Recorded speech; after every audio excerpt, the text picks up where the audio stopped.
Ya, shalom, selamat pagi semuanya.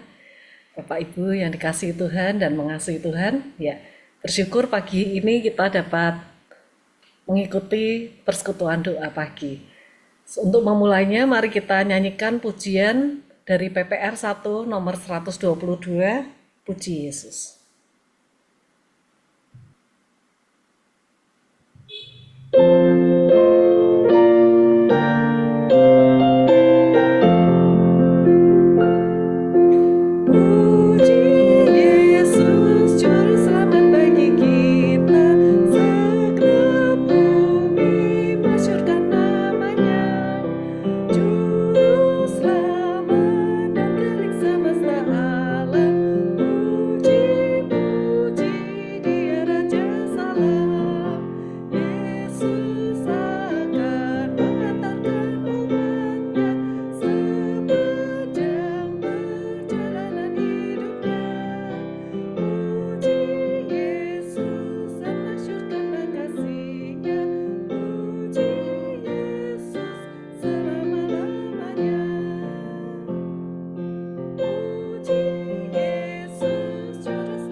Melanjutkan persekutuan doa pagi kita, mari kita berdoa bersama.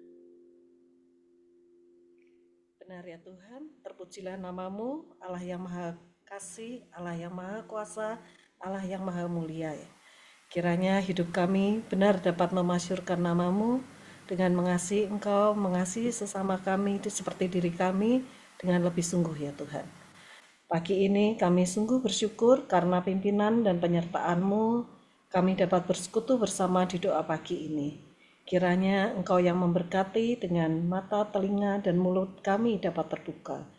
Dan kami dapat memuji-muji Engkau, mendengarkan firman-Mu, dan memanjatkan doa-doa kepadamu dengan benar dan sepenuh hati ya Tuhan. Tuhan berkatilah pendeta EDSS yang akan menyampaikan kebenaran firman-Mu. Biarlah hikmat-Mu yang menguasai sehingga firman yang disampaikan sesuai dengan kehendak-Mu, dan kami jemaat-Mu dapat mengerti, firman-Mu tertanam di dalam kami, dan kami melakukannya dalam kehidupan kami ya Tuhan. Kami juga berdoa supaya gadget dan internet yang kami pergunakan dapat berjalan dengan lancar. Suci kuduskan hati kami ya Tuhan, hanya di dalam nama Tuhan kami Yesus Kristus kami sudah berdoa dan mengucap syukur. Haleluya, amin. Ya, sebelum pendeta EDSS akan menyampaikan renungan firman Tuhan, mari kita menyanyikan pujian dari PPR 1 nomor 147, Yesus pimpinlah aku.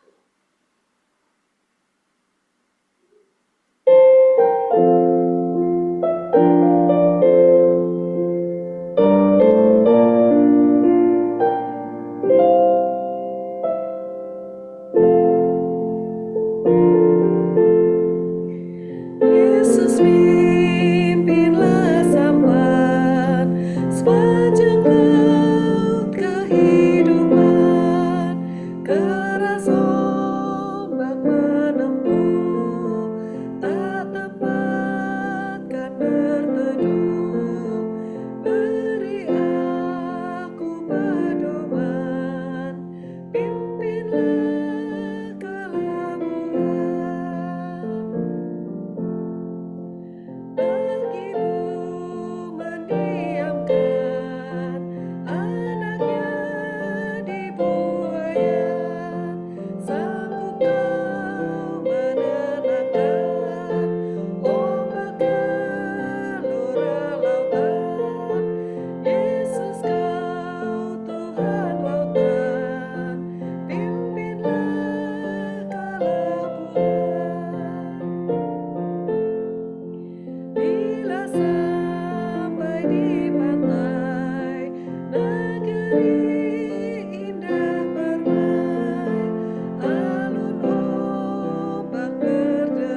Pendeta IDSS untuk menyampaikan firman Tuhan. Ya, terima kasih Bu Liana yang sudah memimpin pujian dengan sangat baik. Ya, mari kita berdoa sebelum kita bersama-sama merenungkan firman Tuhan. Bapa di dalam surga, kami bersyukur pada pagi hari ini kami boleh ada di dalam persekutuan doa pagi. Kiranya Engkau memberkati kami dengan hati yang siap untuk kami boleh berdoa, untuk kami boleh memuji Tuhan, dan kami boleh siap juga untuk mendengar firman-Mu. Berkati setiap kami ya Tuhan, bila firman-Mu, firman yang hidup itu boleh tertanam bagi setiap kami. Di dalam nama Tuhan Yesus Kristus, Sang Empunya firman itu, kami berdoa. Amin. Ya, Bapak Ibu sekalian, hari ini kita akan belajar dan melanjutkan untuk Mazmur 19, sekarang ada di bait ketiga gitu ya. Dan saya memberi judul Berpegang pada Alkitab yang Menakjubkan. Itu ada 8 ayat. Saya minta 3 orang membaca. Saya akan pandu. Silakan yang pertama baca ayat 17 dan 18. Silakan satu orang baca itu dulu. Nanti masih ada 2 lagi ya. 17, 18. Silakan yang mau baca. Buka Alkitabnya. Silakan baca.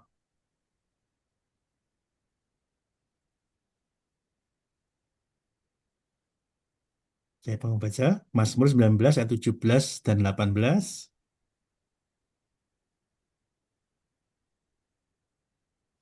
Ya, saya baca ya Pak ya.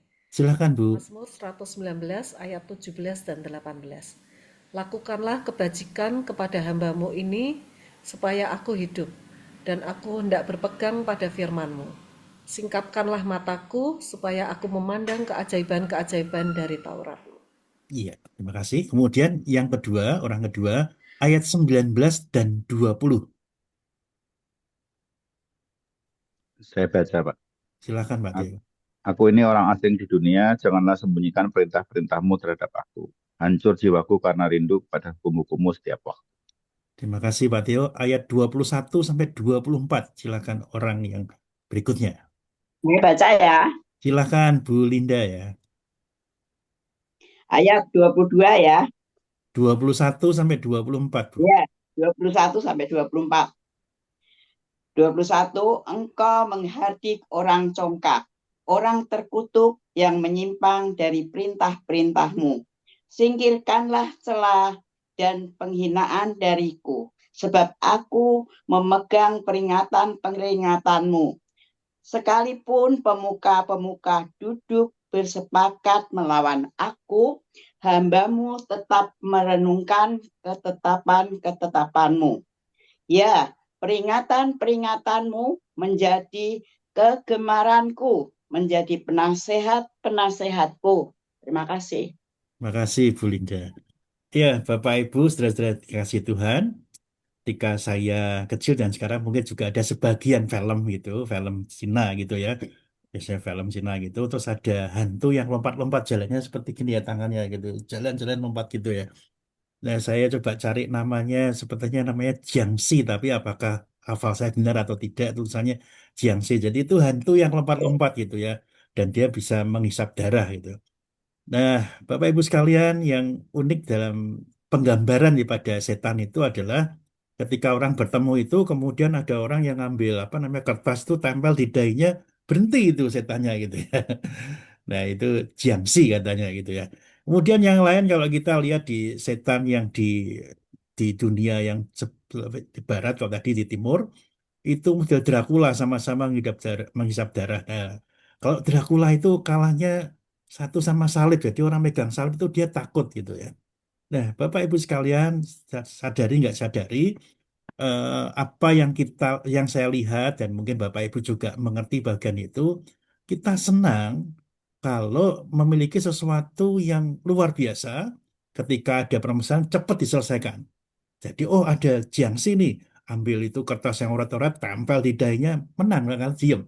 Atau ketemu Dracula, kita bawa salib itu, atau mungkin sesuatu yang lain ya, mungkin kalau orang Jawa beda lagi gitu ya. Dan kita menang. Kita pinginnya seperti itu. Nah, demikian juga kalau kita baca firman Tuhan, seringkali kita, aduh, buat apa ya baca firman Tuhan? Oh, nggak ada gunanya, cuma dibaca ngabis-ngabisin waktu gitu ya.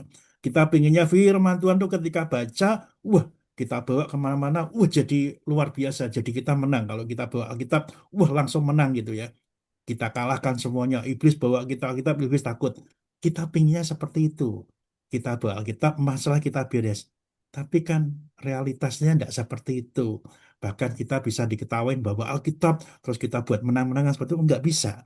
Nah, Bapak Ibu sekalian, lalu apa sih signifikansinya untuk kita terus mau berpegang pada Alkitab itu ya?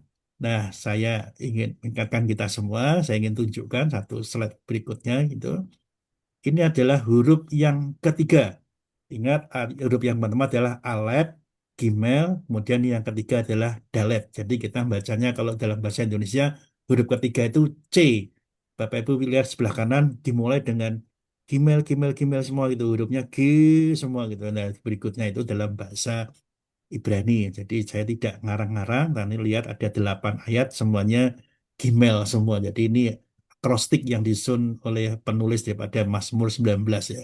Jadi Bapak Ibu ingat berapa huruf ayat yang terpanjang di Alkitab adalah 176. Diambil dari mana? 8 dikali, oh ini kok keluar seperti ini ya, apa ya? Dari saya itu Pak Niko ya? Apa yang lain? Oke, jadi 8 ayat per huruf, jadi per huruf itu 22, jadi total ada 176. Itulah ayat yang terpanjang di Alkitab kita ada di Mazmur 19. Nah, secara khusus kalau kita lihat di Alkitab kita bahwasannya sangat ajaib kalau boleh mengatakan atau menakjubkan seperti yang disampaikan oleh Charles Spurgeon itu ya. Dia mengatakan kitab suci penuh dengan keajaiban. Alkitab adalah negeri ajaib. Wonderland. Kalau kita tahu Wonderland, Alkitab itu adalah negeri ajaib. Kitab suci itu sendiri adalah dunia keajaiban. Nah, kalau melihat dari apa yang kita perhatikan daripada Charles Spurgeon, tentunya dia menulis bagian ini betul. Tapi dia juga punya pengalaman dengan Alkitab yang dia baca penuh dengan keajaiban. Alkitab adalah negeri ajaib. Jadi bayangkan Alkitab seperti negara gitu, negeri dan itu ajaib. Kitab suci sendiri adalah dunia keajaiban. Nah, kita suka seperti dengan yang ajaib-ajaib. Saya pun juga suka. Kalau suka itu kan, wah bisa nempel di dahi selesai gitu ya, yang Jiangxi tadi atau Dracula. Yang ajaib itu kita suka. Nah, setidaknya Charles Spurgeon itu mendorong kita untuk memahami, untuk mengerti akan Alkitab yang kita baca itu. Ajaib, penuh keajaiban. Nah, seperti apa keajaibannya? Inilah yang kita dapat di dalam Mazmur 19 yang disebut dengan Mazmur Firman Tuhan ini. Eh, yang lain mengatakan bahwasannya kalau kita baca ayat-ayat ini sepertinya autobiografi, penulis dan mengalami pertentangan dan penganiayaan karena imannya. Dia butuh sesuatu untuk dia lepas daripada pertentangan karena imannya ataupun penganiayaan karena imannya. Dan penulis itu menemukan di dalam pengalaman dirinya kan autobiografi, oh ternyata Alkitab itulah yang memberikan solusi atau jalan keluar bagi penulis Mazmur 19 ini. Nah, ini menarik untuk kita perhatikan lebih lanjut ya. Jadi kalau tadi saya baca 2 ayat dan 4 ayat, saya akan lebih banyak explore untuk 2 ayat pertama, tapi bukan berarti mengabaikan yang 6 ayat berikutnya. Nanti saya ambil sedikit, tapi intinya menurut saya ada di ayat 17 dan 18. Bagaimana di dalam kesesakan kita, atau kali boleh mengalami penganiayaan atau pertentangan, firman Tuhan itu membantu kita untuk senantiasa kita tinggal di dalamnya, untuk kita senantiasa merindukan firman itu. Yesus berkata dalam Yohanes 14 ayat 15, jika kamu mengasihi aku, kamu akan menuruti perintahku. Nah, ini menjadi bagian yang baik bagi setiap kita. kasih kita kepada Tuhan itu ditunjukkan dengan satu aksi daripada diri kita, yaitu menuruti perintahku. Dari mana kita mendapatkan perintah itu? Dari firman Allah. Nah, ini jadi bagian yang relevan yang tersambung satu dengan lainnya. Bagaimana kita mengasihi Allah kalau kita menuruti firman Tuhan? Bagaimana kita bisa menuruti firman Tuhan kalau kita tidak pernah membaca firman-Nya? Jadi Bapak Ibu sekalian, kalau di dalam rangkaian yang pendek, saya hanya memperpanjang satu. Kalau kita membaca firman Tuhan, kita itu mengasihi firman Tuhan, mengasihi Dia, mengasihi Tuhan. Itu nggak main-main bagian itu. Dan itulah satu hal yang menurut saya salah satu keajaiban daripada firman itu. Sengaja tidak sengaja. Kalau kita membaca firman Tuhan, kita itu mengasihi Tuhan. Kita, ini perhatikan ya, kita dengan senang hati dan sukacita untuk menaati firman Tuhan atau menaati perintah Tuhan. Karena kita itu ingin menaati. Ini yang keluar dari hati, menaati. Bukan karena kita harus menaati. Bapak Ibu sekalian, ini berbeda kalau cuma kita ingin menaati dengan kita harus menaati. Ini berbeda. Kalau kita ingin menaati, kita itu ingin mengasihi Tuhan. Tapi kalau kita harus menaati, ini adalah satu keharusan dan mau tidak mau kita lakukan, dan itu bukan munculnya daripada hati. Jadi satu kerinduan, satu keinginan kita untuk menaati perintah Tuhan itulah yang memunculkan kita untuk rindu membaca firman Tuhan. Bukan sebagai keharusan untuk menaati. Ini kan berbeda. Jadi Bapak Ibu sekalian, kalau sekarang kita kan punya grup Gema gitu ya. Saya tidak pernah memaksa Bapak Ibu sekalian dan teman-teman kita tidak pernah memaksa, kamu masuk, enggak. Tetapi saya kan mendorongnya. Kita semua mendorong, yuk kita baca bareng-bareng. Karena kalau kita baca sendiri kita bisa lemah. Tetapi dengan kita membaca bersama-sama kita bisa saling dikuatkan. Ya kemarin Bu Ana tanya, saya belum sempat jawab sama sih. Kemarin masih sibuk ya Bu, nanti saya coba cari jawab gitu ya. Itu akan mendorong kita untuk semakin mengerti firman Tuhan gitu ya. Jadi bukan karena harus. Ya memang harusnya harus. Tetapi bukan karena harus. Tapi yang kita inginkan bersama adalah ingin menaati. Karena kata ingin itu adalah muncul dari kerinduan hati kita. Karena kita mengasihi Tuhan. Jadi bukan harus menaatinya. Makanya firman Tuhan dalam Yohanes 14, jika kamu mengasihi aku, kamu akan menuruti perintahku. Kalau kamu tidak mengasihi aku, ya kamu tidak menuruti perintahku. Meskipun bisa dikatakan ini satu paksaan, bisa, tapi enggak. Tuhan katakan jika. Nah, Bapak Ibu sekalian kasih Tuhan, inilah hal yang perlu kita perhatikan di dalam kita membaca, merenungkan firman Tuhan. Mari kita lihat di dalam ayat ke-17. Saya coba ulangi lagi baca firman ini. Lakukanlah kebajikan kepada hamba-Mu ini supaya aku hidup dan aku hendak berpegang pada firman-Mu. Setidaknya ada 3 hal yang kita bisa dapat. Yang pertama tentang kebajikan, yang kedua tentang hamba di saudara semua, dan berpegang pada firman-Mu. Nah, Bapak Ibu sekalian yang dikasih Tuhan, jadi kalau secara ringkas kalau 3 bagian itu boleh dikatakan firman Tuhan itu adalah kehidupan bagi hamba Tuhan. Nah, pemazmur sedang berdoa, kalau kita mengatakan berdoa, atau dia sedang merenungkan firman itu dan minta agar Tuhan memberikan kemurahan atau kebajikan itu kepada dia, yaitu yang dia sebut dengan hambanya atau juga hambamu. Ini adalah permintaan yang kuat dan mendesak. Kalau demikian pertolongan, kemurahan, itu sesuatu yang diindikasi sangat kuat, dia perlu dan mendesak. Tuhan, tolong berikan kemurahan kepada saya. Dan dia sampaikan, berikan supaya Tuhan memberikan kemurahan hati. Orang yang lain melihat bahwasannya ketika saya membaca ini bisa diindikasikan sebagai ide atau gagasan tentang pembebasan. Jadi penulis daripada Mazmur 19 ada di dalam keadaan yang terdesak. Maka dia minta Tuhan untuk kemurahannya atau kebajikannya itu ada dan di dalam dia.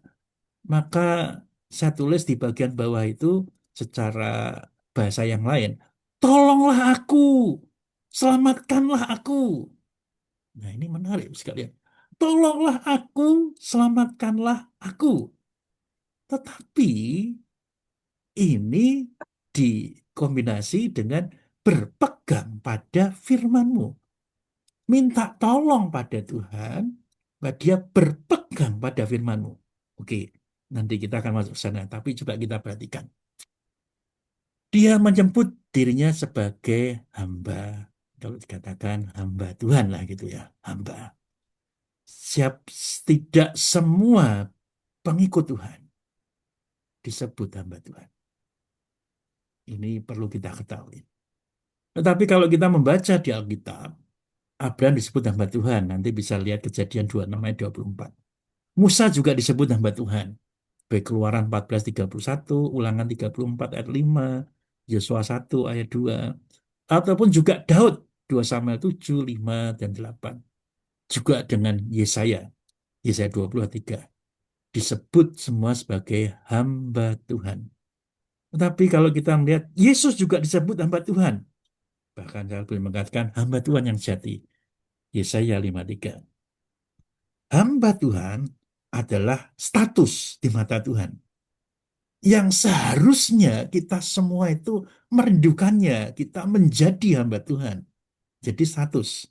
Tetapi di sisi yang lain, ini berbicara tentang hubungan yang dekat dan penuh kasih sayang dengan Tuhan kita. Jadi ini statusnya, oh iya ini hambaku gitu kan. Kita ini hambanya, tapi ingat tidak semua kita disebut hamba Tuhan. Tapi kalau ini pemazmur katakan hamba, yang dimaksud adalah statusnya hamba Tuhan dan hubungan yang dekat dan penuh kasih sayang dengan Tuhan tentunya. Nah, mengapa hamba itu berseru kepada Allahnya untuk minta pertolongan? Supaya aku hidup dan supaya aku berpegang pada firman-Mu. Bapak Ibu sekalian kasih Tuhan, mari kita lihat. Ini kan Mazmur firman Tuhan gitu ya. Semuanya balik-baliknya firman Tuhan. Supaya aku hidup, minta pertolongan supaya hidup, dan supaya aku berpegang pada firman-Mu. Wow, ini hal yang luar biasa menurut saya. Jadi minta pertolongan supaya hidup dan supaya berpegang pada firman Tuhan. Baliknya lagi, supaya dia berpegang pada firman-Mu. Nah, ini hal yang menarik. Karena Matius 4 ayat 4 yang berkata, eh, setan berkata, ada tulis manusia bukan hidup daripada roti ketika Yesus digodai gitu ya. Yesus mengajarkan ketika digodai oleh setan, dia berkata pada setan gitu ya. Ada tertulis manusia hidup bukan dari roti saja, tapi bisa firman yang keluar dari mulut Allah. Dan ini membuktikan bahwasanya hidup kita manusia bukan tentang roti yang kita makan, tetapi dari firman yang keluar dari mulut Allah. Dan inilah pelajaran penting bagi kita. Maka kalau pemazmur ini mendahului pada Injil Matius, karena ini Mazmur jauh lebih lama. Supaya aku hidup dan supaya aku berpegang pada firman-Mu. Bahwasanya firman Tuhan itu, dia mendapatkan kehidupan. Dari firman Tuhan itu, pemazmur mendapat kehidupan. Kekuatan pada firman Tuhan dan firman Allah sangat penting bagi kehidupan hamba Tuhan. Firman Tuhan itu boleh dikatakan sebagai makanan dan minumannya bagi hamba Tuhan. Nah, Bapak Ibu sekalian yang dikasih Tuhan, Kalau tadi saya katakan tidak semua orang-orang yang ke gereja itu adalah hamba Tuhan. Ya kita ngerti seperti itu. Kita bisa menerima. Tetapi kalau kita menyebut kita adalah hamba Tuhan, nggak ada yang lain. Dan kita tidak bisa memilih dari keinginan hati kita. Bahwasanya makanan dan minuman kita itu adalah firman Allah. Tidak aja lain supaya kita hidup. Dari firman-Nya kita hidup. Dan nggak ada yang lain. Bapak Ibu sekalian, saya rasa ini kebenaran firman Tuhan yang begitu ajaib dan menakjubkan bagi kita. Kalau kita sadar dan mengerti kita adalah hamba-Nya, maka makanan dan minuman kita adalah firman Allah. John Calvin, Johannes Calvin boleh berkata pada kita bahwasanya betapa pentingnya doa. Doa adalah nafas hidup kita. Tetapi pemazmur mengatakan firman Allah adalah kehidupan kita. Bahkan di saat-saat mendesak, di saat-saat kesulitan, butuh pertolongan yang cepat mendadak. Ya firman Tuhan itu yang menolong dia, yang memberkati dia. Mari kita lihat ayat 18. Saya akan membaca bagian ini. Singkapkanlah mataku, supaya aku memandang keajaiban-keajaiban firman-Mu, Taurat-Mu. Gitu ya.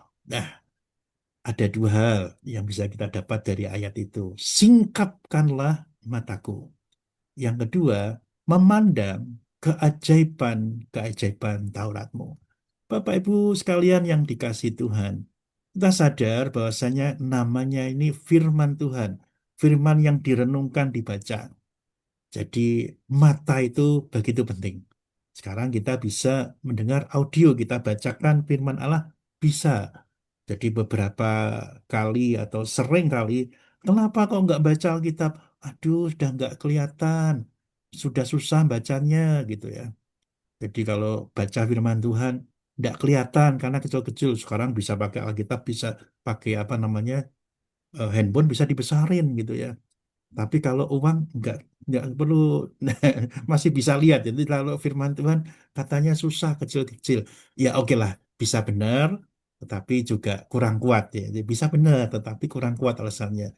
Harusnya firman Tuhan itu bisa kita baca, ya gitu ya. Nah, begitu betapa pentingnya untuk kita bisa mengerti dari mata kita, mulai dari mata kita.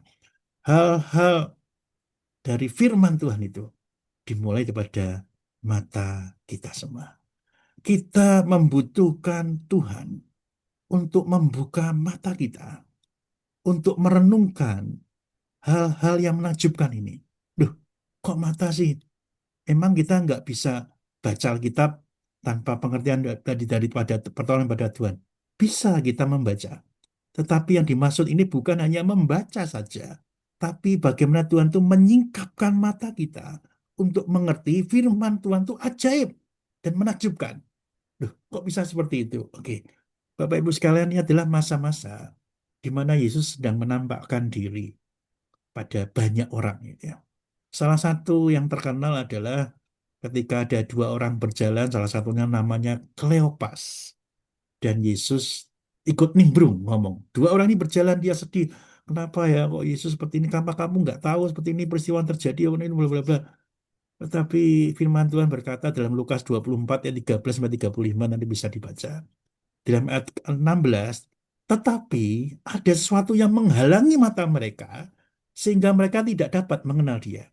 Nah, pelajaran kita dalam ini yang disebut dengan Emmaus itu yang terkenal.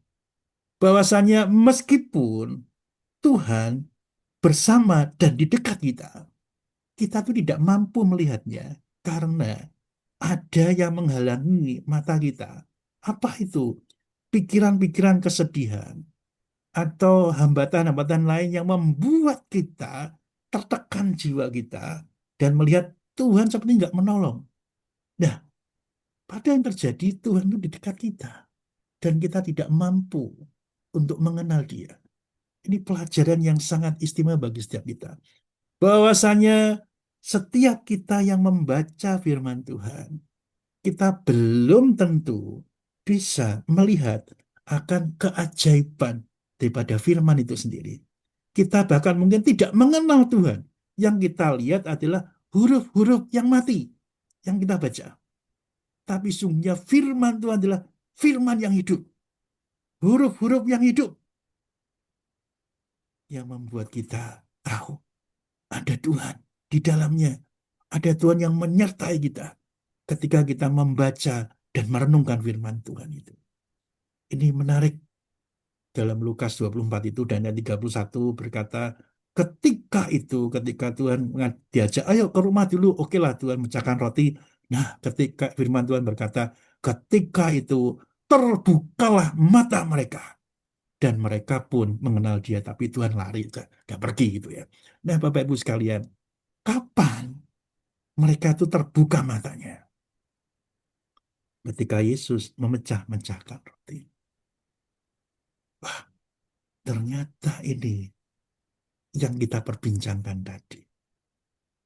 Nah, Bapak Ibu sekalian,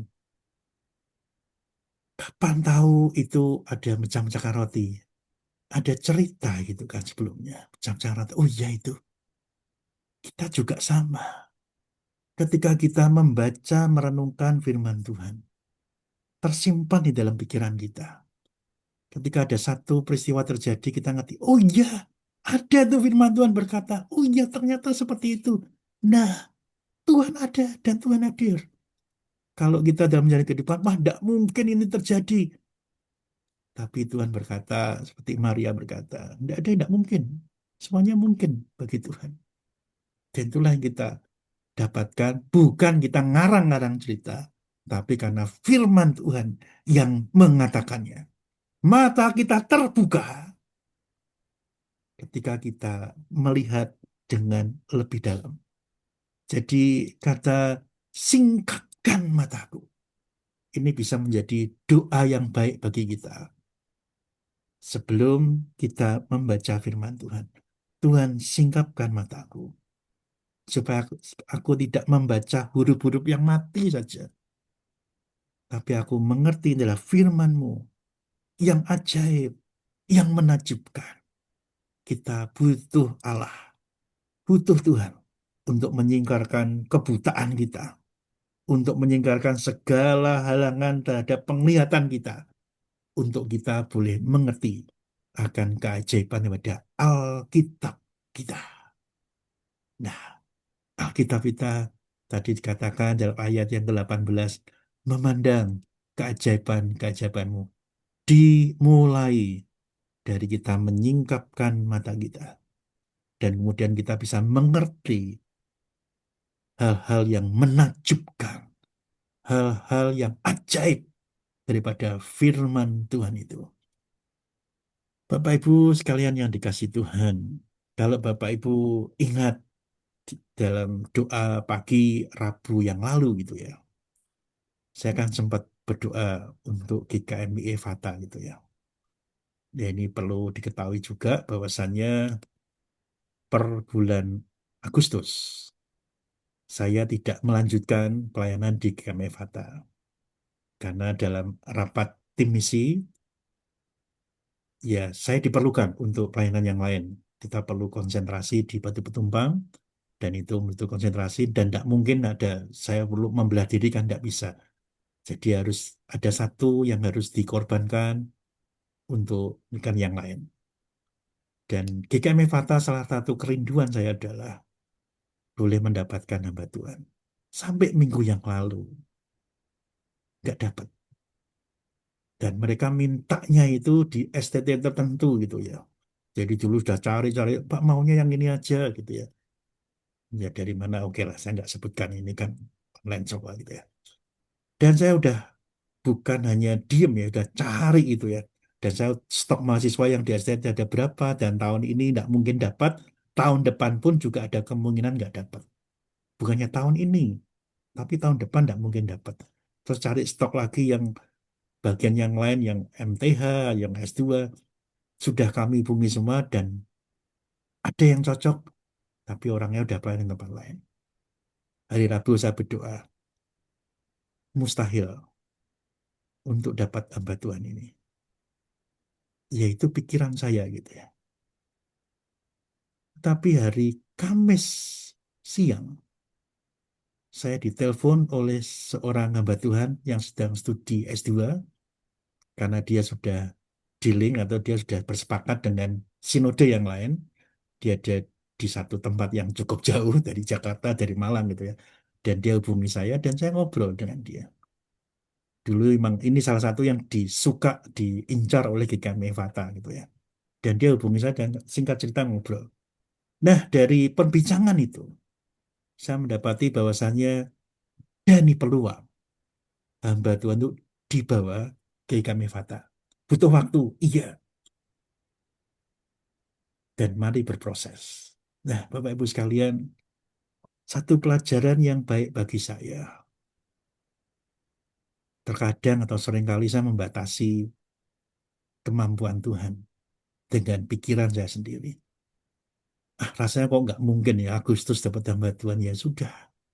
Maksudnya saya sedih hati ketika meninggalkan GKMI Evata belum dapat hamba Tuhan.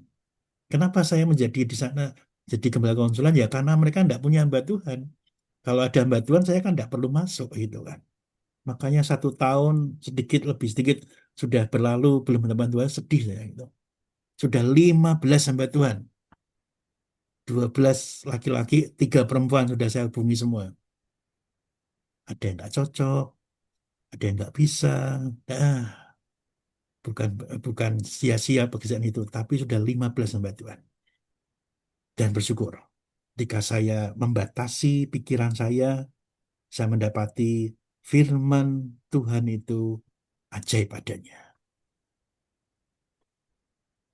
Rabu berdoa, Kamis terbuka peluang itu. Ya, mohon doanya Bapak sekalian, supaya hamba Tuhan ini bisa diboyong ke KMI Fata. Meskipun agak sukar jalannya, tapi buat saya ada peluang, itu adalah hal yang baik. Dan saya syukuri, ya doakan gitu ya. Nah, Bapak Ibu sekalian, mata saya bisa terhalangi oleh kemampuan berpikir saya. Mata saya bisa dibutakan oleh kondisi real yang ada. Tetapi firman Allah yang berkata, tidak ada hal yang mustahil bagi Tuhan. Itu membukakan mata saya. Melalui pertolongan Tuhan, saya mengerti hal itu.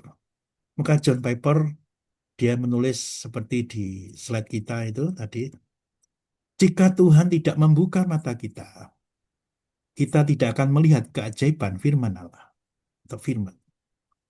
Secara alamiah, kita tidak mampu melihat keindahan rohani.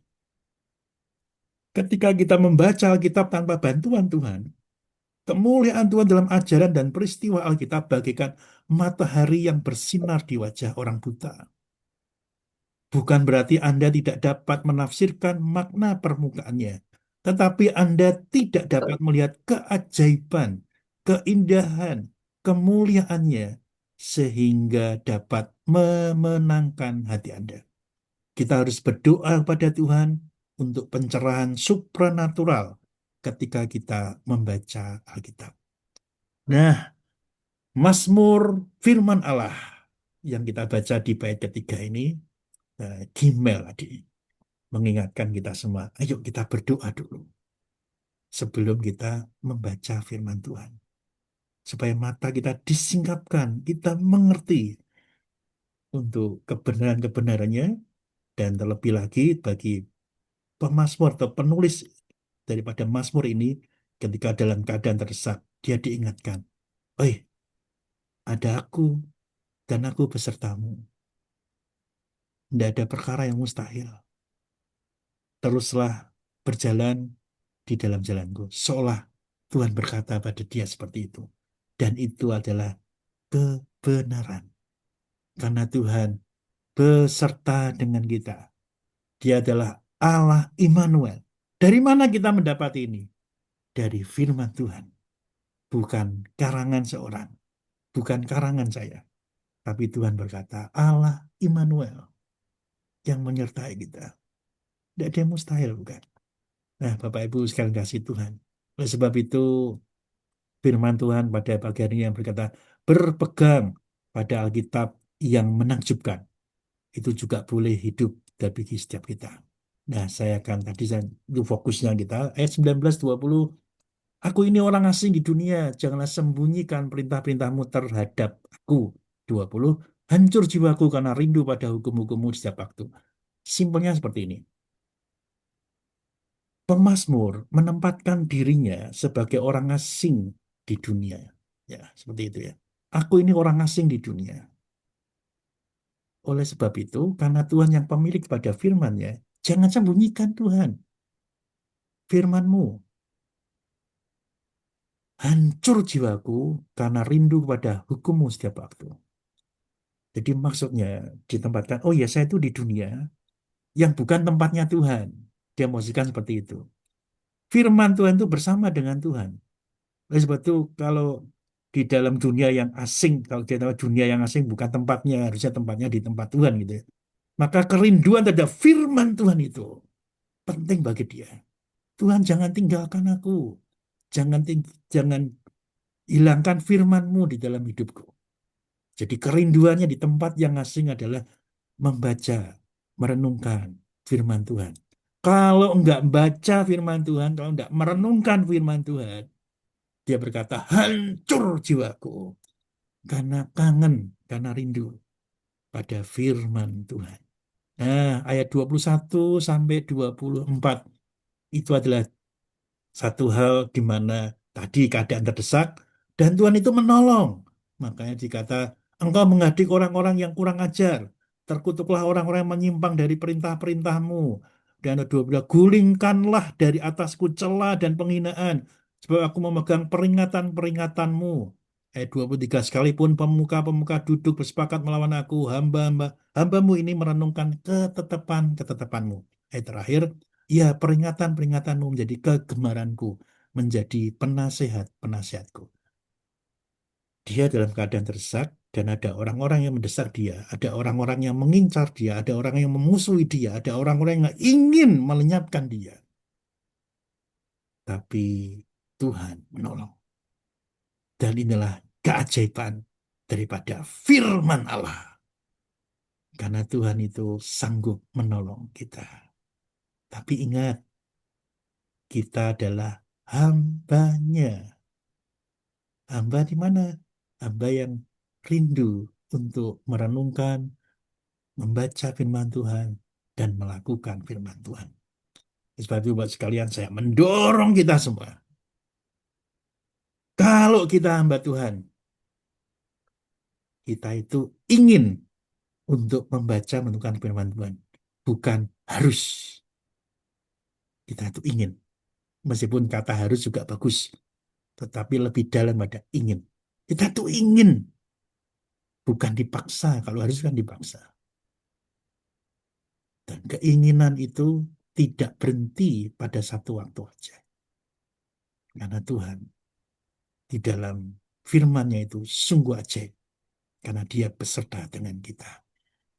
Nah, saya hari ini, dalam kesempatan ini saya juga ingin mendorong kita untuk senantiasa juga ada di dalam perenungan doa pagi, kita baca firman-Nya. Kita pernah melakukan pekan doa itu ya. Bahkan 2 kali di saat COVID. Karena kita semua bisa pada waktu itu. Tapi setelah itu kita nggak bisa semua lagi. Kenapa? Karena kita sibuk. Ya bekerja, kita melakukan tanggung jawab kita sebagai pekerja, di kantor, ataupun kita kerja sendiri gitu kan. Tapi baik apabila kita bisa kembali mengadakan pekan doa lagi.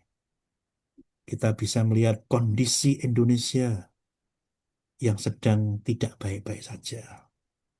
Saya sedang baca Indonesia ini dolar begitu naik tinggi dan sekarang dibatasi. Kalau dulu sebelum ini dari 100 kemudian 50 50.000 ya. 50.000 sekarang hanya boleh sehari 25.000. Artinya apa? Untuk mengatasi dolar yang terus naik tinggi. Artinya itu memang negara kita sedang tidak baik-baik saja. Perlu gebrakan yang luar biasa. Belum harga minyak yang bisa naik lagi. Kemarin plastik agak turun, tapi masih naik tinggi dan harga yang juga naik. Belum juga dunia. Nah, Bapak sekalian, baik untuk kita kembali pada firman Tuhan. Firman yang menakjubkan itu. Nanti kalau disetujui, ya ini bukan negosiasi kepada Bapak sekalian, enggak ya. Tetapi saya mendorong nanti ada, di sini kan ada majelisnya, ada segala yang lain. Ayo kita adakan pekan doa lagi. Kita merenungkan firman itu dan kita bawa di dalam doa. Baik Indonesia, dunia, maupun gereja kita, maupun kita sendiri. Supaya kita lihat lebih dalam. Kita tuh ingin, bukan harus. Kalau saya paksa, harus ada pekan doa. Kita bisa terpaksa. Tapi kalau kita ingin yang berbeda. Ya kiranya kita semakin dikuatkan, semakin diteguhkan, dan kita semakin rindu untuk belajar, merenungkan, membaca, sekaligus hidup di dalam keajaiban daripada firman itu. Amin. Mari kita berdoa. Bapa dalam surga, kami bersyukur untuk firman-Mu pada saat ini. Mazmur firman Tuhan, 176 ayat, 22 bait. Dan kami baru sampai di bait ketiga. Tapi kami boleh melihat akan keindahan sekaligus kebenaran di dalam firman Tuhan ini ya Tuhan. Bahwasanya di bait ketiga ini kami mendapati, oh betapa ajaibnya, betapa menakjubkannya firman Allah itu. Tetapi kami lupa ya Tuhan, firman yang ajaib, firman yang menakjubkan, kami taruh di prioritas bukan yang utama, tapi prioritas yang jauh daripada utama. Kalau sempat kami baca firman Tuhan. Tapi biarlah pagi hari ini, saat ini ketika kami belajar bersama-sama, kami boleh menaruh di tempat yang seharusnya firman itu kami prioritaskan. Berkati dan mampukan kami ya Tuhan. Di dalam nama Tuhan Yesus Kristus kami berdoa. Amin. Saya serahkan pada Ibu Liana Handoko. Ya, terima kasih Pak Edi untuk renungan firman Tuhannya. Kiranya kita sebagai hamba-hamba Tuhan yang dikasihinya, kita senantiasa hidup berpegang pada Alkitab yang sungguh menakjubkan. Ya, sebentar lagi kita akan berdoa syafaat bersama. Pokok-pokok doa kemarin udah di-share di grup Pedati. Nanti juga akan di-share lagi waktu kita doa syafaat. Mari kita sebelum berdoa bersama, kita menyanyikan pujian dari PPR 1 nomor 187.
kasih ya Tuhan. Pagi hari ini hambamu berdoa untuk seluruh jemaat GKMI Pengharapan. Dimanapun kami berada, apapun yang kami pikirkan, katakan, dan lakukan. Semuanya menyenangkan hati Tuhan. Bila kami rindu tiap-tiap hari, kami merenungkan firman Tuhan. Kami membaca firman Tuhan dan kami terus berdoa. Apa yang kami upayakan dibuat berhasil oleh Tuhan. Bila kami menjadi orang-orang yang beruntung karena memiliki Tuhan. Orang-orang yang beruntung karena Tuhan yang mendahului jalan kami, Tuhan yang menopang jalan kami, dan Tuhan yang memberkati jalan-jalan kami. Terima kasih ya Tuhan. Di dalam namamu Yesus Kristus, Allah kami yang hidup, kami berdoa. Amin. Bapa, terima kasih. Bapa, terima kasih. Bapa di dalam surga, ku berterima kasih.